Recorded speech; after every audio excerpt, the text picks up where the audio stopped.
राधा अष्टमी का व्रत जन्माष्टमी के ठीक 15 दिन बाद मनाया जाता है। ऐसी मान्यता है कि राधा अष्टमी व्रत के बिना कृष्ण जन्माष्टमी का व्रत अधूरा रहता है। कृष्ण जन्माष्टमी के बाद राधा जन्माष्टमी का त्योहार भी संपूर्ण व्रज में बड़े जोर शोर के साथ मनाया जाता है। शास्त्रों के अनुसार राधा रानी के पिता का नाम वृषभानु और माता का नाम कीर्ति था। इनका अवतार कमल के फूल से हुआ था तथा भगवान कृष्ण को भगवान विष्णु के 8वें अवतार रूप में माना गया है। राधा जी को लक्ष्मी जी का, महालक्ष्मी का और सीता मैया का अंश के साथ साथ भगवान कृष्ण के दैवीय प्रेमिका के रूप में माना जाता है। जो लोग कृष्ण जन्माष्टमी का व्रत रखते हैं उन्हें राधा अष्टमी के जन्म उत्सव पर भी व्रत अवश्य करना चाहिए। कहा जाता है कि राधा अष्टमी के व्रत के बिना श्री कृष्ण जन्माष्टमी के व्रत का पूरा पुण्य प्राप्त नहीं होता। राधा अष्टमी मूल रूप से उन भक्तों द्वारा बनाया जाता है जो भगवान कृष्ण की आराधना में लगे हैं। राधा अष्टमी के दिन श्रद्धालु बरसाना की ऊंची पहाड़ी पर स्थित गौहर वन की परिक्रमा करते हैं। परंपरागत रूप से राधा अष्टमी मुख्य रूप से ब्रज, बरसाना, मथुरा, वृंदावन, नंदगांव और उत्तर भारत में आसपास के क्षेत्र में मनाया जाता है। इस दिन राधा रानी और भगवान कृष्ण के विग्रह पूर्ण रूप से फूलों से सजाए जाते हैं। राधा अष्टमी भगवान श्री कृष्ण और मनुष्य के बीच अद्वितीय संबंध का प्रतीक है, जो श्री कृष्ण और राधा रानी के निस्वार्थ दैवीय प्रेम बंधन को दर्शाता है। राधा अष्टमी वह दिन है जब भक्त राधा रानी के चरणों के शुभ दर्शन प्राप्त करते हैं, क्योंकि अन्य दिनों में राधा रानी के पैर ढके रहते हैं।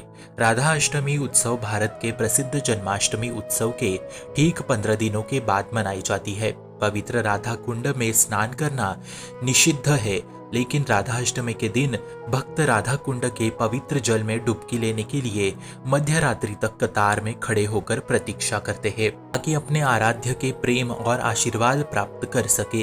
कृष्ण प्रिया श्री राधा जन्म की खुशी में गोस्वामी समाज के लोग भक्ति में झूम उठते हैं।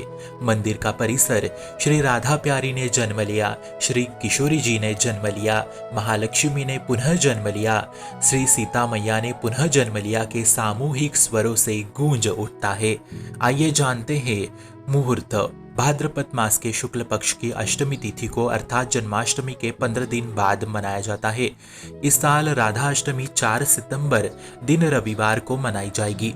इस दिन राधा अष्टमी का व्रत रखकर राधा और भगवान श्री कृष्ण की पूजा की जाती है। अष्टमी तिथि का प्रारंभ 3 सितंबर 2022 दोपहर 12:25 से समापन होगा 4 सितंबर दोपहर 10:40 तक। पारण का समय 5 सितंबर सूर्योदय के बाद कभी भी कर सकते हैं।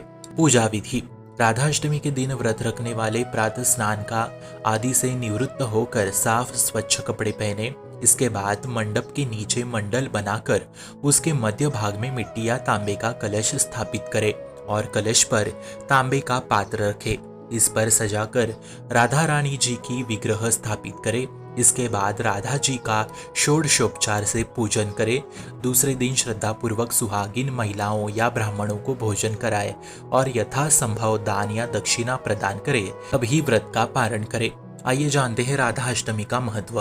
पौराणिक कथा के अनुसार राधा अष्टमी व्रत के बिना कृष्ण जन्माष्टमी का व्रत अधूरा माना जाता है, इसलिए राधा अष्टमी के व्रत का महत्व और अधिक बढ़ जाता है।